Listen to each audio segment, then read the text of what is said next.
Bonjour à tous, je suis ravie de vous retrouver pour un nouvel atelier, un nouveau rendez-vous méditation autour du sujet des émotions.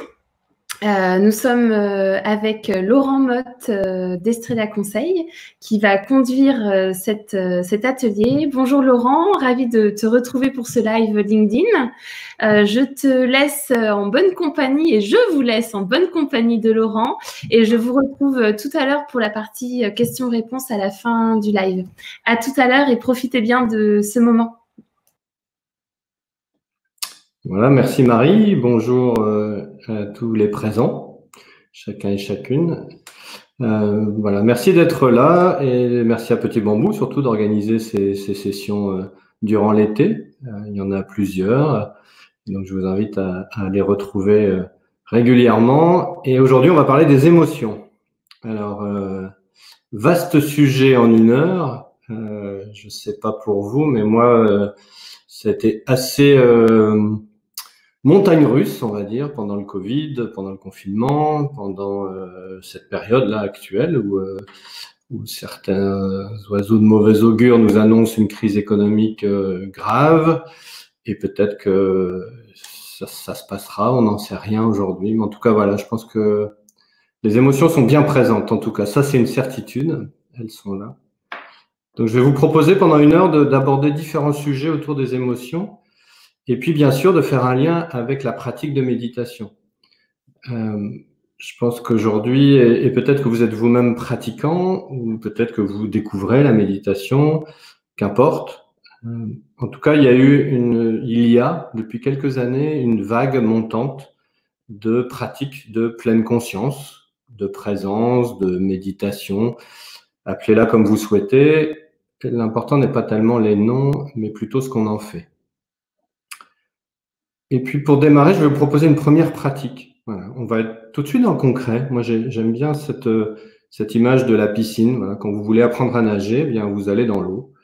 Alors on va se mettre tout de suite à niveau et on va faire une première pause ensemble, juste de quelques minutes. Nous venons d'horizons très différents. Je ne sais pas où vous êtes en ce moment.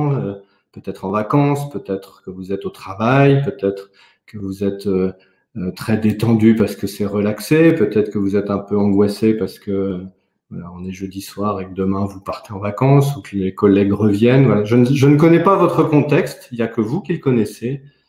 Par contre, ce que je sais, c'est qu'il est possible pour chacun d'entre nous maintenant juste de s'arrêter, de se faire une petite pause. Et donc, je vais vous proposer de faire ça ensemble, très simplement, là où vous êtes. Il n'y a pas besoin de savoir méditer, juste de se poser. Je vais faire un petit coup de gong. J'ai pris, je vous montre quand même, j'ai pris mon petit bol de méditation, d'instructeur de méditation. Et après, je me présenterai, je vous expliquerai ce que nous allons faire pendant 1 heure. Voilà. Mais d'abord, on se pose, si vous voulez bien.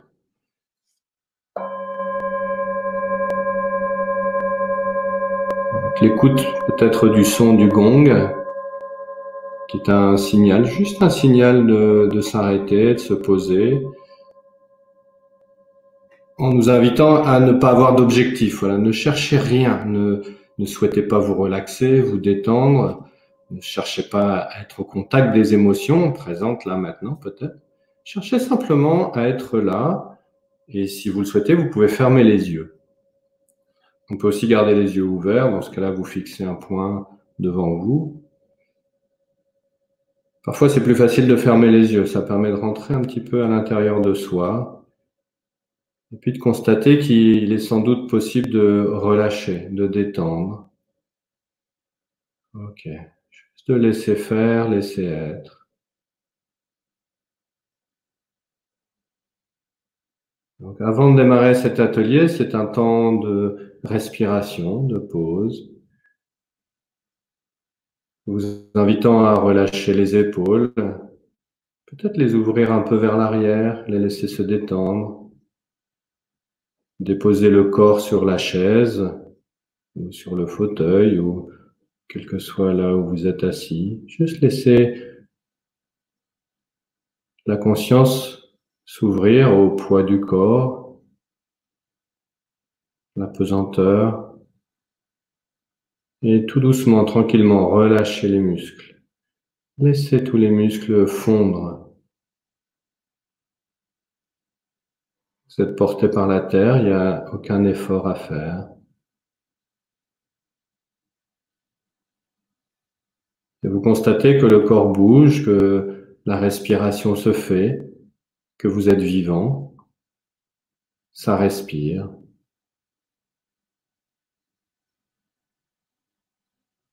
Une invitation aussi à prendre conscience de ce qui est là, présent pour vous. Peut-être qu'il y a des sensations dans l'estomac, la faim, la soif, des sensations physiques de tension ou de relâchement. Tranquillou, hein. Il n'y a pas de tension, pas de pression. On est là tranquille, on va passer 1 heure ensemble, vraiment très sereinement. Donc il est possible là de relâcher, de détendre et de respirer. Conscience que ça respire.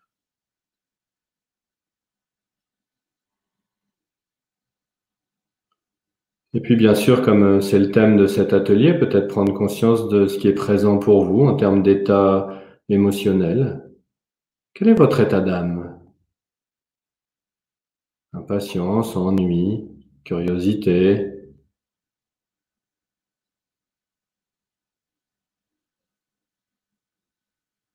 Qu'est-ce qui est présent pour vous maintenant, ici?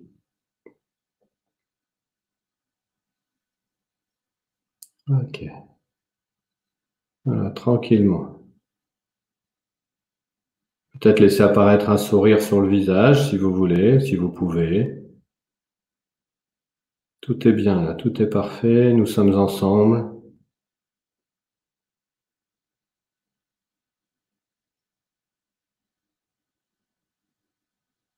Ok, je vais faire tinter le gong. Je vous invite à écouter le son du gong.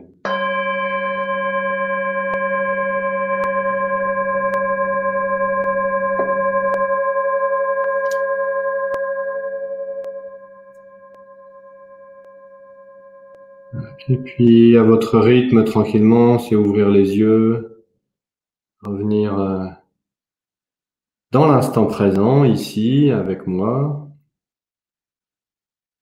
C'est assez particulier comme exercice là, puisque nous sommes ensemble. Il y avait à peu près une 60aine d'inscrits à l'atelier, donc je ne sais pas combien nous sommes là maintenant. Et puis donc nous sommes vraiment tous ensemble, et puis aussi vous êtes dans une relation individuelle avec moi, puisque je suis à l'écran, et puis aussi peut-être une relation avec vous-même, puisqu'il se passe des choses en vous là, maintenant. Peut-être qu'il y a de la curiosité, il y a de l'impatience, il y a de l'ennui, il y a de l'agacement. Alors je vous propose de démarrer, parce que je pense que c'est ça l'objet aujourd'hui, c'est de parler des émotions, et j'ai choisi de vous parler des émotions à travers une analogie avec le potager, avec la nature, la terre. Comment on peut cultiver ça? Parce que les émotions, ça fait partie de notre vie, et aujourd'hui, c'est aussi tabou. C'est assez particulier. Moi, je ne sais pas pour vous, mais j'entendais Charles Michel là, qui parlait des négociations au niveau de l'Europe, des accords qui ont été trouvés sur le financement des plans de relance. Et il a beaucoup parlé dans son interview des émotions, de la colère à un moment d'Emmanuel Macron, de la joie d'avoir réussi, de l'anxiété à un moment. Donc c'est quelque chose qui fait partie de notre vie, et pourtant c'est souvent assez caché, et notamment dans le monde de l'entreprise. Et peut-être que vous êtes vous-même en charge dans l'entreprise des ressources humaines ou de la direction de l'entreprise, ou que vous êtes manager. Et vous voyez bien peut-être que le monde des émotions est un peu un monde parallèle, en fait. Il n'est pas forcément intégré. Et moi, j'ai pris cette analogie du potager aujourd'hui parce que vous verrez qu'il y a des liens entre comment on cultive un légume, comment il peut se déployer, prendre toute sa place, et en même temps laisser la place aux autres légumes, et puis comment le jardinier peut s'en occuper. Donc, on va faire des analogies comme ça. Ça va être assez ludique aussi. Et c'est l'intérêt aussi de ces ateliers d'été, de ne pas se prendre la tête et peut-être d'en ressortir 2, 3 petits trucs. Voilà. En tout cas, moi, c'est mon intention là. Si vous pouvez repartir de cet atelier avec 2, 3 petits trucs pour vous, et puis 2, 3 petits trucs à mettre en place dans votre entreprise pour vos collaborateurs, ce serait vraiment c'est formidable en fait finalement de dire que ça c'est atteint. Alors, peut-être me présenter, parce que qu'est-ce qui fait que je peux être en face de vous aujourd'hui?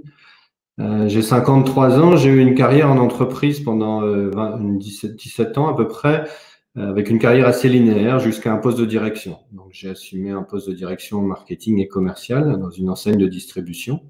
Donc j'ai connu des plans sociaux, j'ai connu voilà la difficulté du management, la difficulté du chiffre d'affaires quotidien à réaliser, de pas mal de stress, de pression.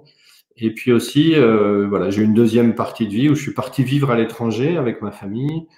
Et puis ensuite, j'ai eu la chance de pouvoir découvrir là, à l'étranger, vraiment une passion, quelque chose qui m'anime sur l'humain. Voilà. Donc aujourd'hui, je mobilise des énergies. Je pourrais me décrire comme ça, mobiliser des énergies pour la performance et l'harmonie.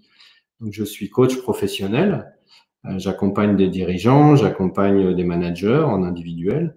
Et puis j'accompagne aussi des équipes pour voir comment elles peuvent être performantes et harmonieuses.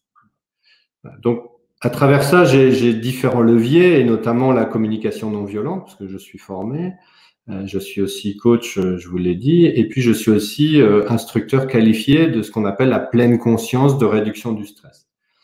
Donc, je travaille beaucoup sur les compétences douces, et c'est pour ça qu'aujourd'hui, je fais cet atelier sur l'intelligence émotionnelle, et notamment sous l'angle de la pleine conscience. Voilà. Donc, si vous souhaitez poser des questions, intervenir, il est possible de poser des commentaires. Là, je vois que Virginie, que je connais un peu, donc je la salue, est présente avec nous. Donc, il y a moyen d'interagir là aussi, et c'est important dans ce qu'on va vivre là maintenant, d'interagir. Voilà. Donc, pour finir de me présenter, moi je dirais qu'aujourd'hui, j'ai la chance de pouvoir vivre de quelque chose qui me nourrit et ça m'aide au niveau des émotions. C'est peut-être déjà un premier critère, c'est que finalement, quand on est vraiment dans son chemin, qu'on trouve sa voie et qu'on peut vivre pleinement ce qu'on a choisi de vivre, déjà les émotions sont mieux vécues. Et c'est la chance que j'ai aujourd'hui. Ça ne veut pas dire que c'est pas compliqué parfois, je vous rassure. Et même si la méditation est une aide. Alors, comment on va faire? Je vais vous faire, là, il est quart à peu près. On va faire une demi-heure d'atelier avec 2 pratiques de méditation très courtes, mais qui permettront soit de découvrir, pour ceux qui découvrent, soit d'approfondir. Et puis ensuite, avec Marie, on aura un jeu de questions-réponses. Donc, n'hésitez pas à ce moment-là à poser des commentaires pour interagir avec nous. Alors, le premier élément que je voudrais vous partager sur les émotions, c'est qu'en fait, comme un potager, parfois on a tendance à séparer les choses. Alors moi, j'ai appelé ça les 3 plates-bandes de basique du potager émotionnel. C'est de dire qu'aujourd'hui, il y a 3 basiques fondamentaux pour moi sur les émotions. La première, c'est vous êtes dans votre potager l'ensemble et non pas une chose. Vous n'êtes ni la graine que vous allez planter, ni le jardinier, ni la terre. Vous êtes les 3 ensemble. C'est assez particulier d'imaginer ça parce que ça veut dire que souvent notre mental, notre esprit sépare les choses. Donc quand vous avez une émotion présente, et peut-être qu'en ce moment il y en a, parce qu'avec peut-être des plans de licenciement, des perspectives noires, des collaborateurs qui posent pas mal de questions, voilà, il y a une inquiétude par exemple qui est présente. Et cette inquiétude, elle va venir s'amalgamer et se mélanger avec des pensées et avec des sensations physiques. Donc, vous voyez ce triangle sensation, physique, émotion et pensée va former une sorte de gloubi-boulga, un mélange. Et nous sommes ce mélange.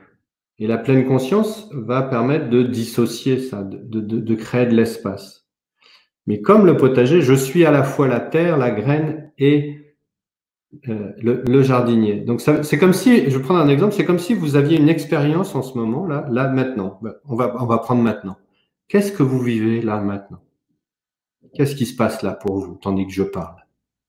Vous êtes à la fois l'expérience que vous vivez. Qu'est-ce qui se passe dans votre corps? Est-ce que vous pourriez juste prendre un instant là? Qu'est-ce qui se passe dans votre corps? Quelle est votre position physique? Comment vous êtes assis?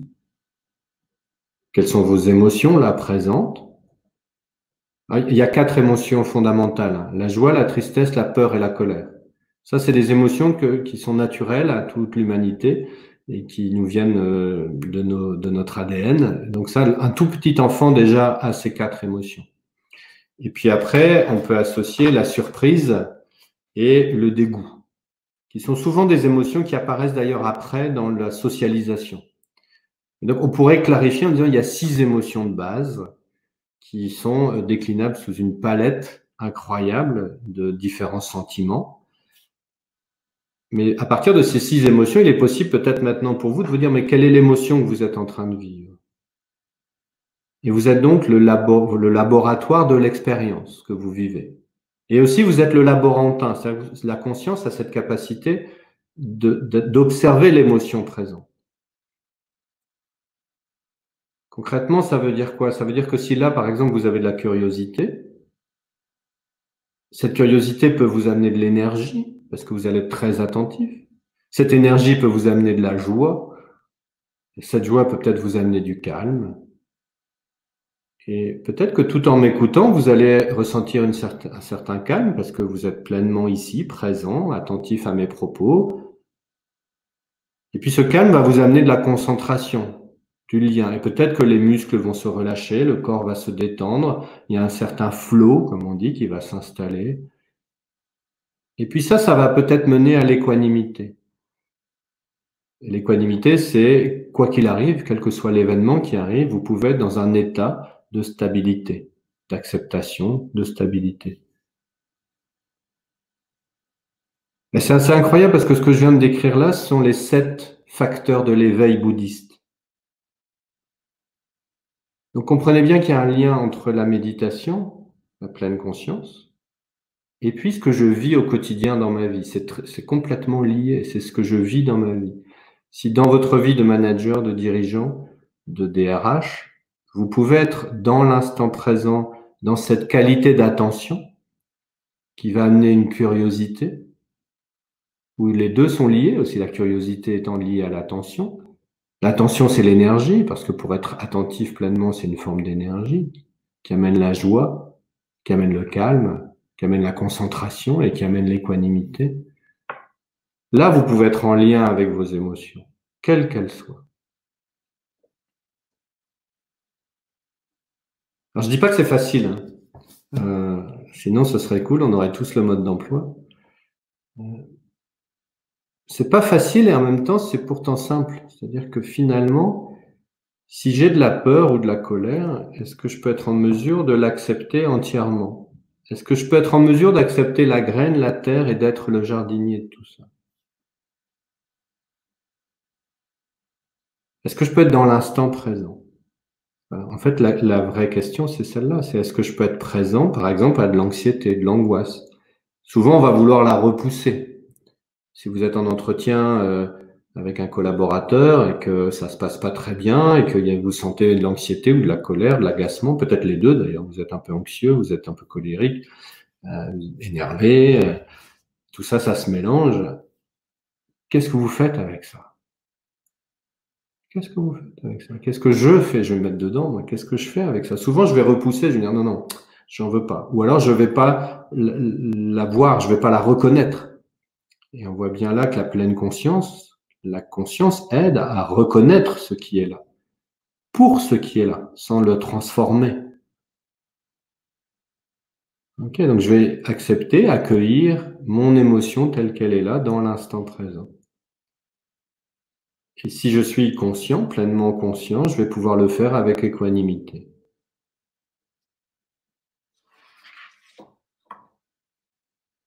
Ok. Je parle peut-être beaucoup, un peu vite, mais je m'emporte. Mais moi, je suis là. Voilà, il y a une énergie et une joie, vous voyez peut-être, qui est là, d'échanger sur ces sujets-là avec vous. On pourrait faire des journées. Moi, j'anime des formations sur les émotions et on passe des journées à aller creuser ça, à aller être au contact de ça. Voilà. C'est le deuxième. Voilà, la première plate-bande, c'est donc ça. Vous êtes l'ensemble de tout. Il n'y a pas à dissocier, à séparer. Le mental va le faire. Le mental, il va chercher à cloisonner, structurer, organiser. Mais si vous êtes dans l'ensemble de vos sensations physiques, de vos émotions et de vos pensées, vous allez dans une puissance, en fait, dans une performance. La deuxième plate-bande du potager émotionnel, pour moi, c'est Je nourris la terre et pas le légume. Alors, qu'est-ce que ça veut dire? Je nourris la terre et pas le légume. On peut faire l'amalgame avec la culture intensive, l'agriculture intensive.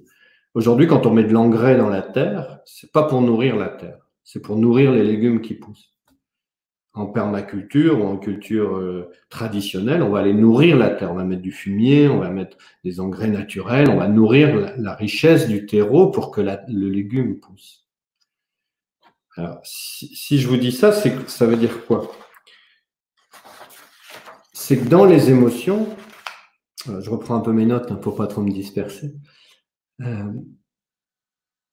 Ça veut dire quoi, je nourris la terre et pas le légume? Ça veut dire que je ne nourris pas mon émotion, ou je n'alimente pas mon émotion, ou je ne me mets pas en lutte, en opposition, ou au contraire en attachement. Vous voyez, si j'ai de la joie, là c'est les vacances, c'est l'été, peut-être que et je vous le souhaite, d'être en famille, d'être avec des amis, de vivre des choses, on va être dans la joie, dans le plaisir, et finalement on va presque vouloir garder ça.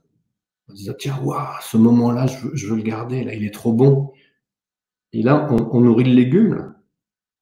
Alors que si on nourrit la terre, c'est je nourris l'instant présent, je nourris ce qui est là, et je nourris cette qualité d'émotion, de cette joie que je peux vivre pleinement. Parce que si je suis en train de vouloir la garder, je suis plus dans le pleinement de l'instant. Et de même s'il y a de l'angoisse, de l'anxiété, peut-être de l'inquiétude, de la colère, de l'agacement, tout ça, si je n'en veux pas, si je le repousse, là, je ne vais pas la vivre pleinement et je ne vais pas pouvoir être en lien avec cette émotion-là. Et donc, nourrir la terre, c'est être en connexion profonde avec l'émotion parce que de toute façon, elle est là. Je ressens malgré moi. Donc, c'est pas la peine de la transformer, de la changer, et c'est ce qu'on fait souvent. Moi, souvent, personnellement, par exemple, j'ai du mal avec la colère parce que chez moi, tout petit, j'avais pas le droit d'être en colère. Quand j'étais en colère, je devais aller dans ma chambre, donc pour moi, c'était une punition, et donc je me retrouvais coupé de ma colère. Donc aujourd'hui, je la transforme en tristesse souvent.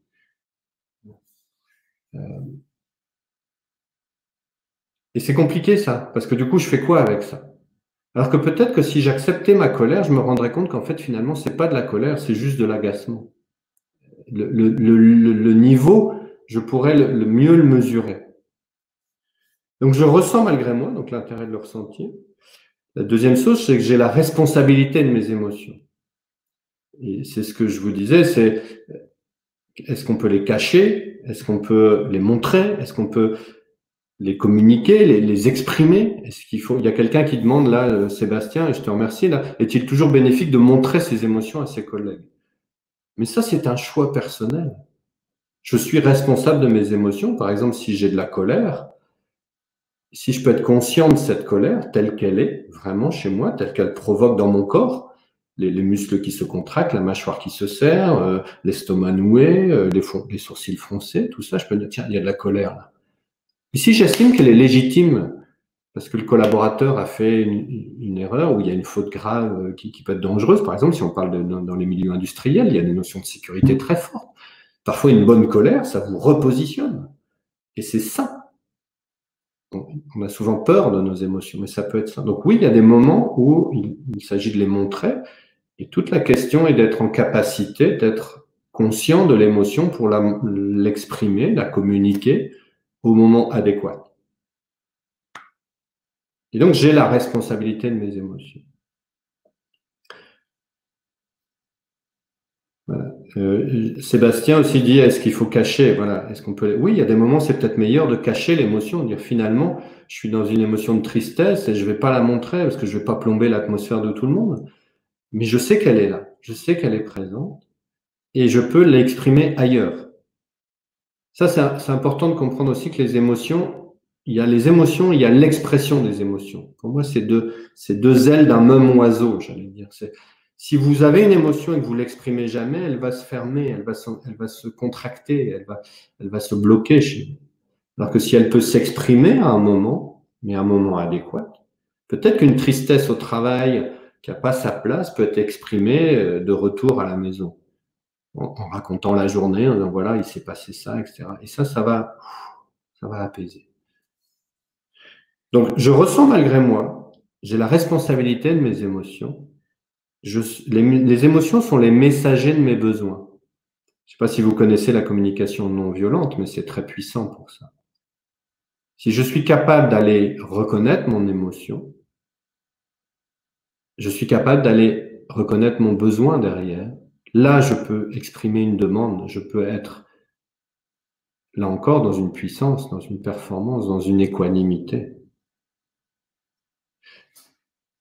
Donc, les émotions sont des messagers de mes besoins. Elles ont chacune un besoin. Donc, la peur va demander du réconfort. La colère va demander du changement. La tristesse, pardon, le réconfort.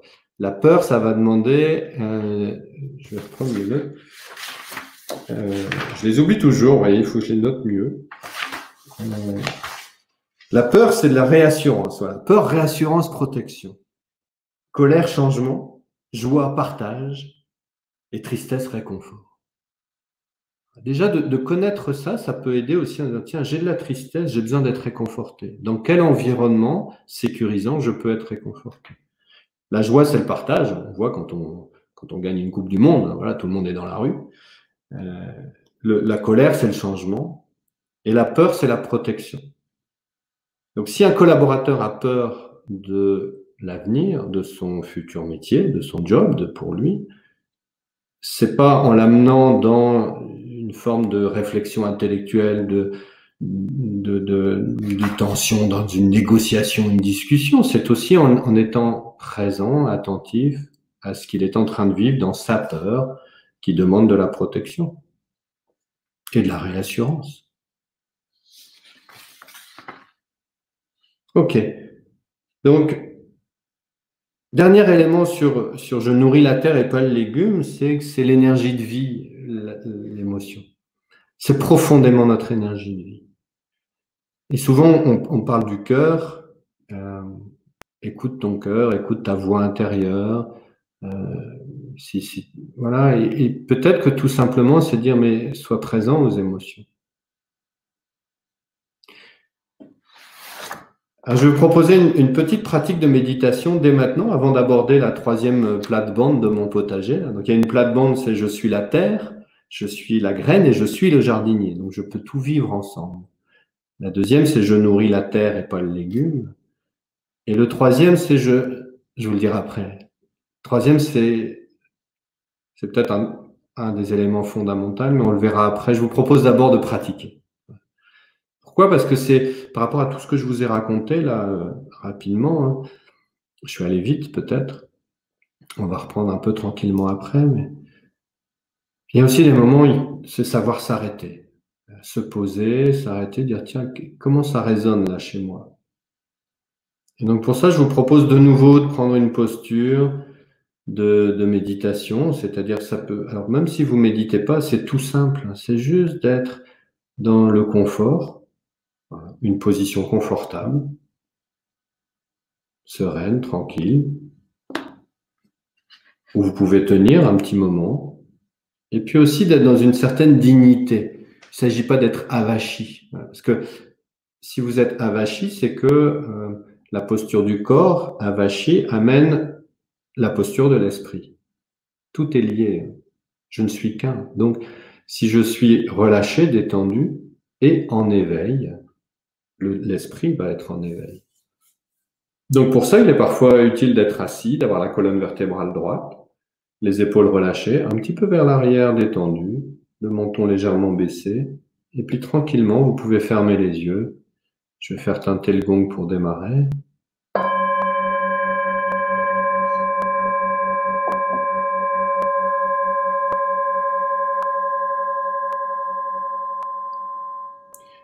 Ok. Voilà, tranquillement, vous pouvez être dans le contact du corps, dans la respiration peut-être, dans le souffle. Prendre conscience que le corps respire tout seul, qu'il n'y a rien à faire.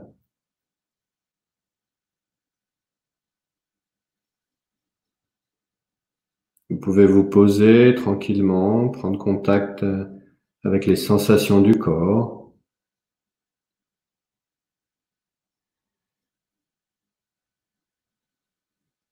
Peut-être y a-t-il des sensations plus présentes là au niveau des fesses qui sont posées sur la chaise, au niveau des pieds, au contact du sol. Être attentif là où votre attention est appelée, là où les sensations sont présentes. Parfois c'est dans les épaules, dans le dos, dans la poitrine qui se soulève et s'abaisse.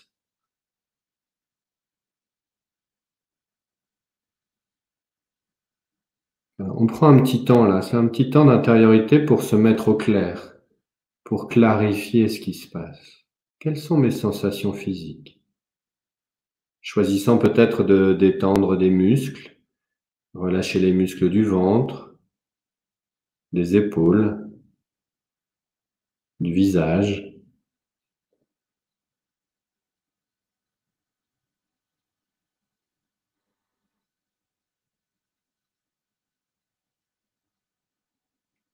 Laissez tout ça se dérouler, se déployer. Il n'y a rien à atteindre, il n'y a pas d'objectif. Pour une fois, il n'y a pas d'objectif. Il n'y a aucune volonté, si ce n'est celle d'être présent, attentif, moment après moment, à tout ce qui se déploie, tous les phénomènes qui se déploient, les sensations physiques, la respiration.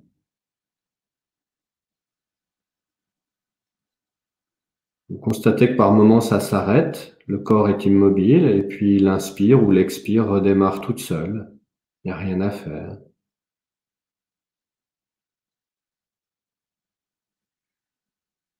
Et puis peut-être que vous pouvez élargir la conscience, l'ouvrir pour être présent à votre état d'âme, votre état émotionnel, votre état psychologique. Comment vous vous sentez là maintenant? Qu'est-ce qui se passe là? Et il ne s'agit pas de juger ou d'évaluer, de comparer, de vouloir comprendre quelque chose.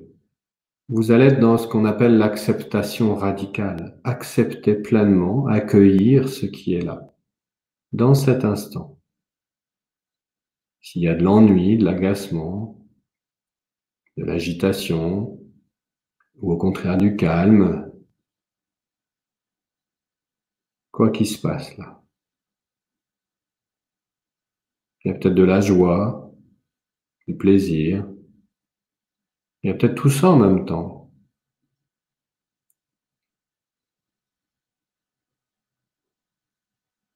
Être au clair.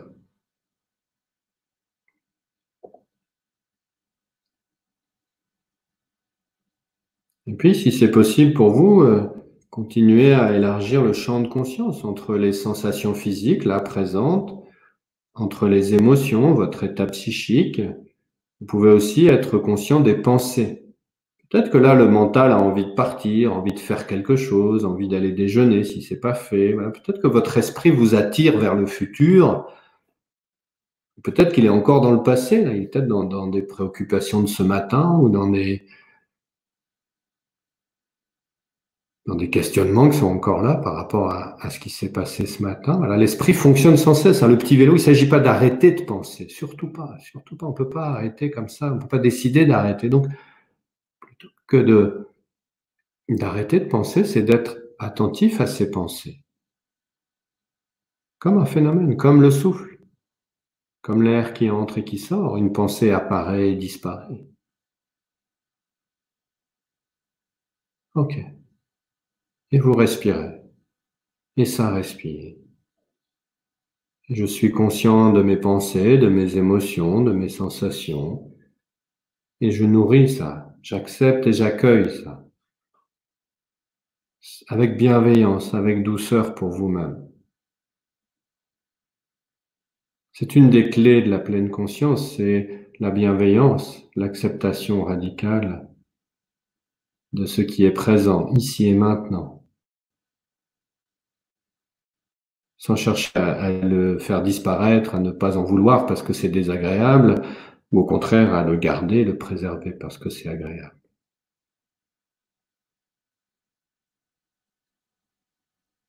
Ok, tranquille, tranquille, ça respire. À tout moment, revenez au souffle. Ça respire. Je suis présent, vivant. Il se passe plein de choses là. Je peux simplement en être conscient et puis revenir au corps, revenir aux sensations corporelles. Laissez les pensées passer comme des nuages dans le ciel.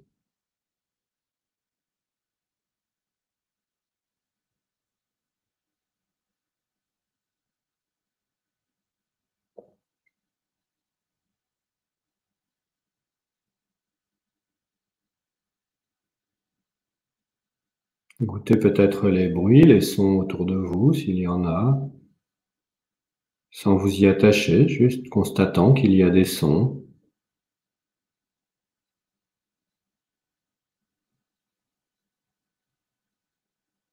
Constatez que vous avez des sensations corporelles, peut-être nouvelles, qui apparaissent.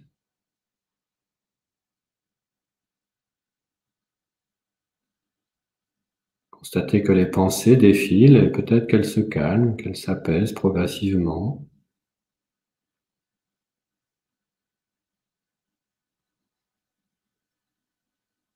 Constatez peut-être que les émotions se dissipent, qu'elles changent, qu'elles évoluent. Rien n'est permanent. Et ça respire.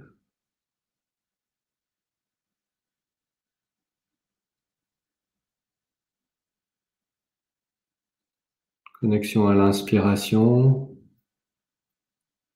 et à l'expiration.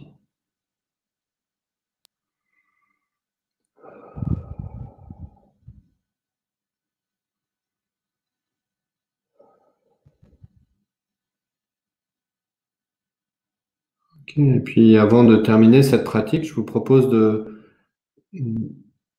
si c'est possible pour vous, c'est pas toujours possible et c'est pas grave si ça ne l'est pas, mais si c'est possible d'exprimer pour vous-même de l'amour, de la bienveillance, de la gratitude pour ce que vous venez de faire. De prendre un petit temps là, juste un tout petit temps, quelques instants, 5 minutes, pour être au contact de ce que vous vivez, sans jugement, sans vouloir que ce soit différent. Reconnaître que vous avez pris ce temps, que vous êtes offert ce temps-là, et en être rempli de gratitude et de reconnaissance.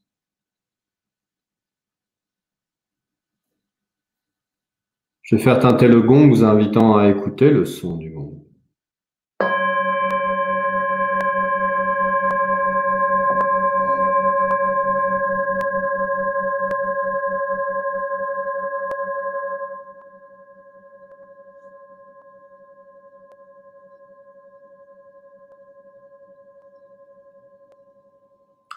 Et tranquillement, doucement, remettre le corps en mouvement, peut-être bouger les doigts, bouger les pieds, remettre de l'énergie dans le corps, là, en laissant le corps bouger. Peut-être qu'il a besoin de s'étirer ou de bâiller.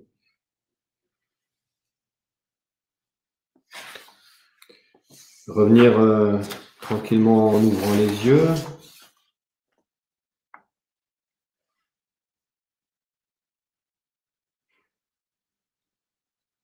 Et donc là, vous avez peut-être goûté, ou si vous êtes des pratiquants réguliers, reconnu que cette pratique de centrage, alors vous pouvez l'appeler méditation, vous pouvez l'appeler centrage, vous pouvez l'appeler connexion intérieure, comme vous voulez, c'est un temps qu'il est possible de prendre n'importe quand dans la journée. N'importe quel moment, vous pouvez vous poser, relâcher les épaules, relâcher les muscles et laisser être présent à la conscience tout ce qui est là, sans jugement. Et c'est le troisième élément de notre plate-bande, de notre potager. Là, alors je l'ai appelé « Je suis jardinier de l'amour ». Alors j'ai pas mis de A majuscule à l'amour, on va pas en faire un truc énorme, mais juste si je suis en mesure d'être bienveillant avec moi-même, d'être dans une forme de reconnaissance, de gratitude pour ce que je suis, et parfois je suis très mal, parfois je suis malade, parfois j'ai des difficultés professionnelles, parfois j'ai des difficultés personnelles, familiales. Tout ça, ça fait partie de notre vie et souvent, bon, parfois on est responsable et puis parfois non, donc c'est difficile à accepter. Et si je suis en mesure d'accueillir plus de gratitude, de bienveillance pour moi-même, d'autocompassion pour moi-même. Alors il est possible d'être plus en lien avec ses émotions et plus en phase, plus en adéquation pour faire les deux premiers éléments là, de notre plate-bande du potager. Là. Et ce que j'ai envie de vous partager, c'est qu'il y a une deuxième flèche qui blesse plus que la première. Voilà. Alors, ça veut dire quoi cette expression, la deuxième flèche blesse plus que la première? C'est que si je suis dans un jardinier de l'amour, je vais pouvoir plus facilement tolérer et accepter mes émotions qui sont parfois des émotions désagréables. La peur, l'angoisse, l'anxiété, la colère, l'avidité, la jalousie. Ben, c'est pas une émotion, la jalousie, mais quand même, ça nous bouffe pas mal aussi parfois. Donc, tout ça, ça vient voilà, un peu nous grignoter. Et souvent, on rajoute une deuxième flèche qui est une forme de culpabilité ou de pression, d'angoisse, de dire mais je peux pas là être en colère, c'est pas possible, ou j'ai pas envie d'être triste. Non, c'est pas le moment, je ne veux pas être triste. Et ça vient rajouter une couche. C'est ce que je dis souvent. C'est une expression indienne, hein, c'est la deuxième flèche qui blesse. C'est-à-dire que la première, elle va vous blesser parce qu'il va y avoir la tristesse, par exemple. Un événement arrive, triste, malheureux. Je peux vous en parler. Moi, j'ai perdu un enfant en bas âge et ça a été énorme, quoi. La tristesse, la profonde tristesse, détresse. Et j'ai ajouté à ça de la culpabilité, j'ai ajouté à ça du regret, j'ai ajouté à ça plein de choses qui sont venues polluer, en fait. Et c'est peut-être qu'il est possible d'être conscient que cette deuxième flèche, elle est liée à ma vision du monde, à mes croyances, elle est liée à mon éducation, elle est liée à des principes que j'ai, elle est liée peut-être à ce qu'on appelle les drivers en coaching. Là, si j'ai un driver d'être parfait, et si je rate quelque chose, je vais me rajouter de la culpabilité. Donc, vous voyez que tout ça, il est possible de l'éclairer, là, de venir mettre un éclairage, comme si on mettait un spot là sur ce potager, en disant mais finalement, comment pousse mon légume là? C'est quoi mon légume? C'est une tomate. Et si je peux être le jardinier, si je peux aimer ma tomate, ce sera plus facile que si je lui en veux, en fait. Même si c'est une tomate qui est pas très belle et puis qui est en train de pourrir. Voilà, j'aime bien les analogies. Je sais pas si ça vous parle. Moi, ça me parle pas mal. Mais... Donc, la voix du cœur, la voix de l'amour, la voix de la tolérance, de la bienveillance, de l'autocompassion. Ça veut pas dire qu'on met pas d'exigence. Ça veut pas dire qu'on n'est pas dans la performance. Ça veut pas dire qu'on n'est pas dans une forme de puissance, de perfection. Tout ça, c'est indépendant, mais c'est juste de se dire, voilà, ce que je suis en train de vivre comme émotion est légitime. Voilà. Et donc d'être conscient de ça. D'être simplement conscient que je peux avoir une deuxième flèche qui vient me blesser davantage que la première.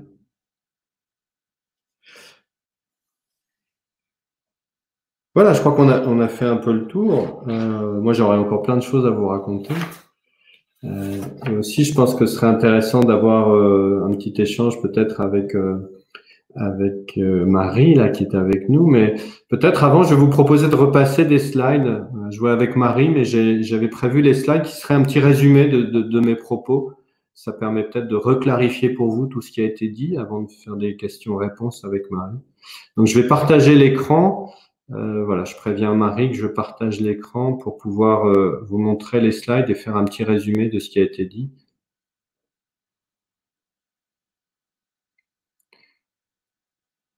Voilà, donc je pense que vous devez, à mon avis, les voir à l'écran.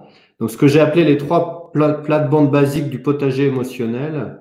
Un, c'est « Je suis la terre et la graine et le jardinier ». Notre tendance est de l'esprit de séparer. Je suis un, complet, uni, et je peux être en lien avec tout ce que je suis en train de vivre, quoi que ce soit. Mes émotions, mes sensations, mes pensées, en conscience. Je nourris la terre et pas le légume. Donc, mettez de l'engrais dans votre intériorité, dans votre unicité propre. Et puis, je suis jardinier de l'amour. Alors, ça se traduit comment, si je le fais en quelques images? Je suis la terre et la graine et le jardinier, c'est-à-dire que la puissance et la performance, elle est dans l'instant présent. Il y a l'avant, il y a l'après, il y a l'instant. Et donc, si je suis ici, maintenant, conscient, même si je suis en train de construire un plan stratégique à 3 ans, même si je suis en train de construire une réorganisation de l'entreprise, même si aujourd'hui, on le sait, le collectif prend une place importante. Donc, comment je peux déployer un collectif dans mes équipes et donc mettre en place pour ça toute une organisation, un fonctionnement, donc planifier les choses. Je peux aussi être présent ici, maintenant et être à l'écoute de mes émotions actuelles. Parfois, notre petite voix nous dit, mais tu devrais pas faire ça, tu devrais faire ça. Pourquoi? Là, il y a un truc qui coince un peu là. Ok, si je suis à l'écoute de ça, dans l'instant, je peux gagner en performance. Je nourris la terre et pas le légume. Je vous l'ai dit, je ressens malgré moi. Vos émotions sont là, nos émotions sont là de toute façon. J'en suis responsable. Je suis responsable de mes émotions. Les émotions, elles sont les messagers des besoins humains. Et donc, si je suis capable d'être en lien avec mes émotions, je peux mieux définir mes besoins. Et ceux des autres, dans la relation interpersonnelle, il est tout à fait possible de connaître l'émotion de l'autre, de la reconnaître et donc de ses besoins. Donc, ça fluidifie la relation. Et l'émotion, c'est l'énergie de vie. La troisième plate-bande, c'est le jardinier de l'amour. Alors, moi, je résumerais à ça, c'est de la bienveillance, de l'autocompassion, se reconnaître dans ses imperfections pour savoir que c'est la deuxième flèche qui blesse le plus. C'est pas l'émotion primaire qui me blesse, souvent. C'est pas la colère qui émerge. C'est peut-être la culpabilité derrière cette colère. Et ça, c'est moi qui la mets. Donc ça, c'est ma présentation. Maintenant, on en reparlera après. Voilà. Donc, je vais arrêter le partage et proposer à Marie d'intervenir, de poser des questions, de voir s'il y en a dans l'auditoire, si vous avez envie de mettre des commentaires. Voilà Marie, t'es revenue. Merci beaucoup Laurent. C'est un super sujet, les émotions. C'est vraiment déjà, comme tu dis, vaste et ça nous touche pour le coup tous à chacun. C'était hyper intéressant et dans le cadre de l'entreprise, Dieu sait que beaucoup de choses peuvent surgir de ce qu'on ressent. On parle souvent d'intelligence émotionnelle d'ailleurs. Une autre façon de dire, j'imagine. Ça aurait pu être un autre titre donné à cet atelier, l'intelligence émotionnelle. C'est super que tu en parles, Marie, parce que voilà. Moi, j'ai ressorti le bouquin de Goleman. Alors, je vous le montre. Hein, c'est un gros pavé, c'est 1000 pages. Et je me suis dit, tiens, ça peut. Moi, je l'utilise pas mal. Hein, je me suis dit, tiens, c'est intéressant, c'est que le sous-titre, j'avais jamais fait vraiment attention, c'est analyser et contrôler ses sentiments et ses émotions et ceux des autres. Et ça m'a fait très peur. Parce que pour moi, c'est l'opposé de ce qu'on peut faire avec la méditation, avec la pleine conscience. C'est pas analyser et contrôler ses émotions et ceux des autres. Et ce qu'on a essayé de partager là maintenant ensemble, c'est bien d'être dans l'accueil, dans l'acceptation et dans l'ouverture. Et c'est là que se déploie vraiment la gestion des émotions, si on doit parler de gestion des émotions. Et du coup, donc j'invite les gens. Alors, on a certaines personnes qui ont dû arrêter, je pense, parce qu'il y en a un peu moins de monde depuis quelques minutes. Ils ont dû peut-être repartir à leur après-midi. Donc, j'invite les gens qui nous suivent encore à poser vos questions. Hein. Il y a plein de questions qui peuvent être posées autour des émotions. N'hésitez pas à les poster. Il y a un petit temps de délai, le temps que vous postez, que nous on voit les commentaires. Donc, je vais en profiter pour poser moi-même une question. Est-ce que travailler la reconnaissance de ces émotions par la méditation, entre autres, puisque c'est le sujet, peut amener aussi à mieux reconnaître les émotions de ses collaborateurs? Moi, je suis dans une position de manager, j'ai une équipe avec moi, avec des personnalités différentes, avec des couleurs différentes dans mon équipe. Comment moi, est-ce que le fait de méditer régulièrement pour déjà observer moi-même mes émotions et mieux vivre avec, est-ce que ça va me permettre aussi d'être plus en ouverture des émotions des autres en face de moi? Il y a une part importante qui est liée à l'empathie. Je pense qu'aujourd'hui, on parle aujourd'hui de leadership éclairé, voilà, de leader éclairé, on parle de manager bienveillant, on parle de leader inspiré, voilà, tout ça. Et quand un Emmanuel Faber, là, le PDG de Danone, fait un discours sur son frère, ça se diffuse sur tous les réseaux. Et donc, là, je pense que Marie, tu es au cœur du sujet. C'est-à-dire, plus je suis en lien avec mes émotions, plus j'arrive à les clarifier, à les exprimer, et plus je vais être en mesure d'être en empathie avec ceux des autres, avec les émotions des autres, avec celles des autres. Et donc de mes collaborateurs. Et après, ce que j'en fais, ça c'est ma responsabilité de manager. Et il y a des gens qui sont très hypersensibles, hein. Il y a d'autres personnes qui sont très réservées et on n'arrive pas trop à les lire, à savoir comment est leur état émotionnel. Et c'est bien toute la qualité du manager d'être en empathie, quelle que soit la personne qu'il a à côté de lui. Et donc, ça a été prouvé aussi en neurosciences, hein. Plus vous développez une capacité à être en lien avec vos émotions, plus les zones du cerveau vont se développer et plus ça va vous permettre d'être en empathie avec l'autre. Et la méditation est une aide précieuse pour ça parce qu'elle vient renforcer cet aspect-là. Très bien, merci Laurent pour cette précision. On a Virginie qui nous dit qu'elle est d'accord avec toi. Merci. Pour une meilleure compréhension, effectivement, quand on accepte ses émotions et qu'on n'est pas constamment en train de vouloir les gérer, j'imagine, c'est ce contrôle absolu. C'est aussi l'environnement dans lequel on est, notre société qui nous amène à avoir cette démarche un peu contre nature au final, de vouloir tout le temps tout contrôler, alors qu'on devrait juste, qu'on pourrait juste observer pour ensuite peut-être plus lâcher prise. Tu vois, quand je parlais de Goldman, là, c'est intéressant parce que ce bouquin-là, il a quand même été écrit, alors je sais plus exactement les éditions, je crois que c'est dans les années 95, voilà.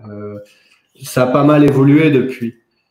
Je pense qu'il y a un aspect qui émerge aujourd'hui de plus en plus par rapport à l'agilité nécessaire des collaborateurs en entreprise, notamment, où on se dit, mais on peut plus contrôler. Enfin, c'est de plus en plus difficile de contrôler quoi que ce soit.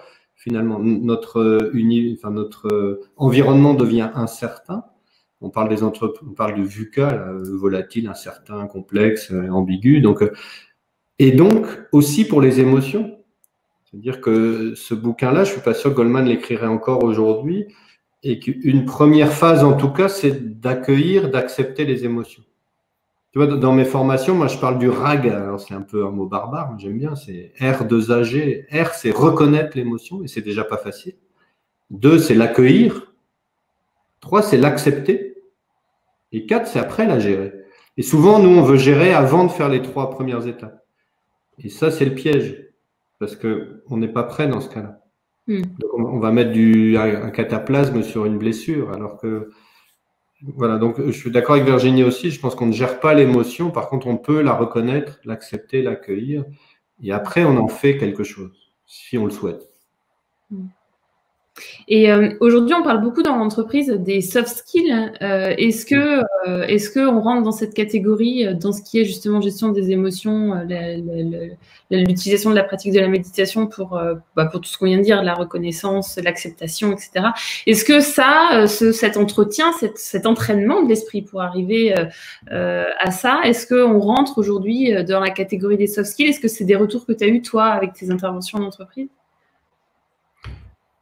Oui, alors les soft skills, on parle de compétences douces, effectivement. Ça a été prouvé aujourd'hui, et encore une fois, c'est que c'est pas la rationalité, c'est pas l'aspect mentalisation, je veux dire, rationnel qui apporte les solutions. C'est un élément qui apporte les solutions, mais c'est pas le seul. Et effectivement, de plus en plus, par rapport aux entreprises, moi je suis intervenu dans différentes entreprises, notamment en intervention sur de la pleine conscience, mais aussi sur de l'accompagnement d'équipe. J'utilise toujours un peu cette introspection, ce radar là, de dire mais qu'est-ce qui se passe pour moi? Et quand je suis en conscience de ce qui se passe pour moi, je suis en conscience de mes compétences douces. Et les compétences douces, c'est vraiment un des facteurs clés de succès des entreprises. Alors, ici, dans la région, parce qu'on est à Lille, hein, il y a Decathlon, par exemple, qui a été beaucoup cité dans le Covid, et les collaborateurs. Moi, j'ai bossé pas mal avec eux, et c'est vrai qu'il y a une forme d'exigence, parce que c'est des boîtes qui sont dures, hein, il faut faire du chiffre d'affaires, de la rentabilité. Et aussi, on demande aux collaborateurs de grandir sur leurs compétences douces. Parce qu'ils savent très bien que la performance, elle se fait aussi par les compétences techniques, mais aussi les compétences relationnelles. Et dans les compétences relationnelles, ce ne sont que des compétences douces. Bien sûr. Super. Merci Laurent pour ton retour d'expérience en entreprise. Alors, on a un nouveau commentaire. La culture du soft skill en entreprise est encore loin d'être acquise, reconnue, et elle passe souvent à la trappe dans les formations prioritaires données au personnel. Ouais. Oui, c'est vrai que c'est un nouveau sujet. Hein. Parler d'émotions en entreprise, c'est quand même assez... c'est récent. Il y a peut-être une vingtaine d'années de ça, on n'en parlait pas autant. Ou oui, c'est récent, puis on peut peut-être s'inquiéter là de la crise aussi, parce que c'est vrai que c'est souvent le développement humain, le développement personnel, les formations sur des compétences douces sont un peu le nappage du gâteau, quoi. Mais quand il n'y a plus le gâteau, bah, on peut pas faire le nappage. Donc aujourd'hui, les entreprises, et moi mes interlocuteurs en entreprise me disent souvent, mais tu sais Laurent, on va remettre l'accent beaucoup sur les compétences techniques.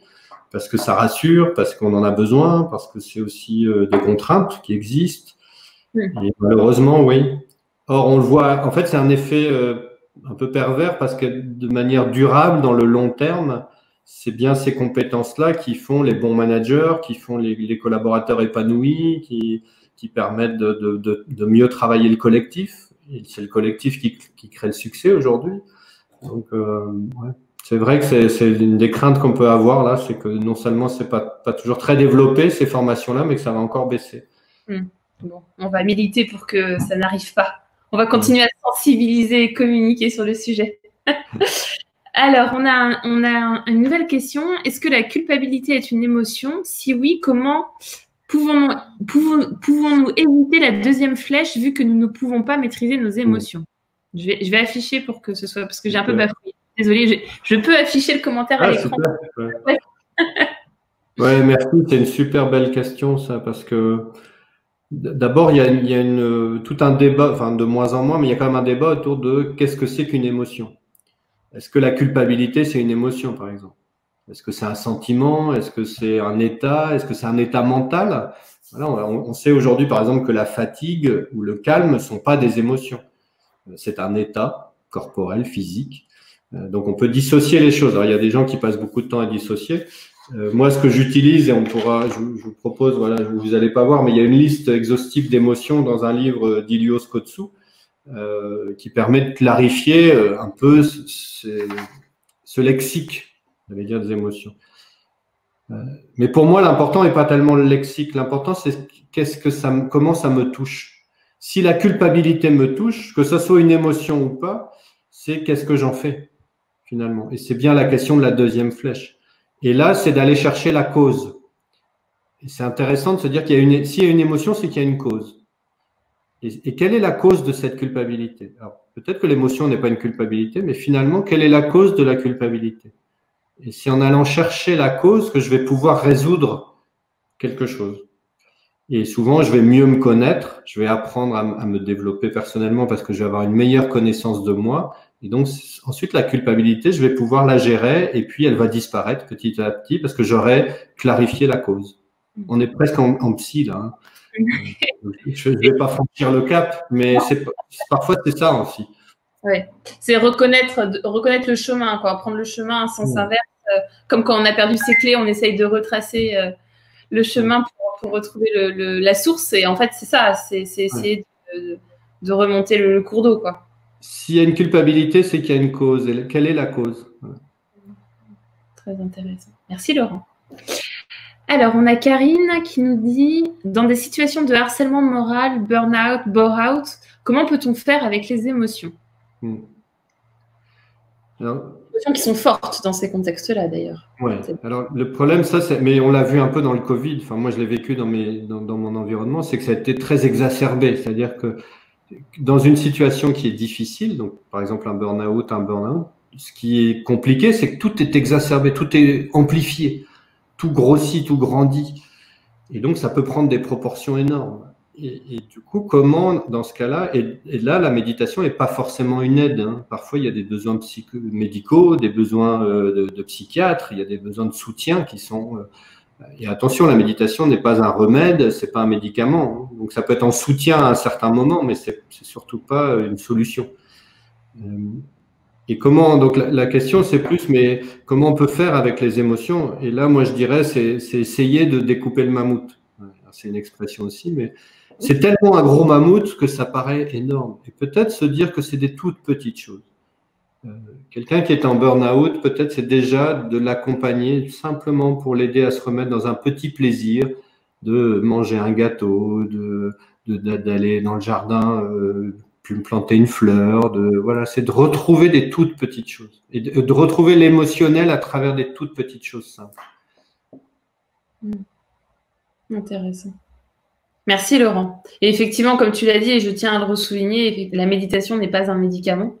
Et effectivement, dans certains cas, elle n'est pas préconisée justement. Hein. On est bien d'accord que sur des troubles, notamment de dépression forte, voilà, ça peut aller voir votre médecin, conseiller à ces personnes-là d'aller voir d'abord, d'aller consulter.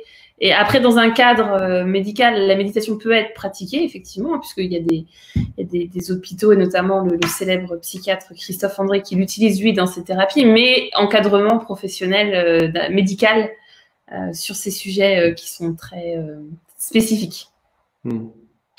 Voilà. Et puis peut-être, pour conclure, mais il y a quand même un élément clé de la méditation, mais d'autres approches aussi, qui sont la bienveillance, l'empathie, la compassion, tout ça, c'est des mots, la gratitude.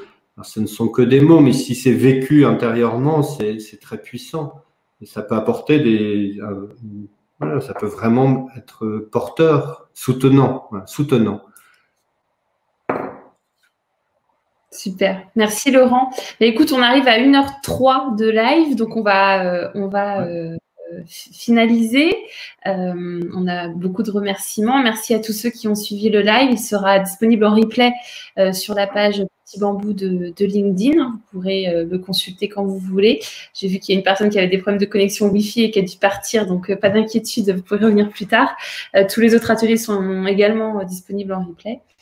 Laurent, merci beaucoup. Merci pour cette intervention qui a été super riche. Et effectivement, on aurait pu en parler des heures et des heures, des émotions. On se retrouvera, je pense, pour d'autres ateliers prochainement. Je vais te laisser le mot de la fin. Je remercie tout le monde d'avoir participé et je vous dis à la semaine prochaine pour un nouvel atelier sur le thème du sommeil cette fois-ci. Merci beaucoup et Laurent, je te laisse la parole. Donc ça va être très simple, hein, c'est vivez pleinement vos émotions. Voilà, et je me mets dedans. C'est une chance extraordinaire d'être un être humain aujourd'hui, de pouvoir vivre une émotion. Parfois elles sont désagréables, et puis parfois elles sont très agréables. Voilà, mais le vivre pleinement, voilà, entièrement. Très bien. Merci Laurent. Merci à toi, et puis peut-être à bientôt pour certains. Merci à chacun.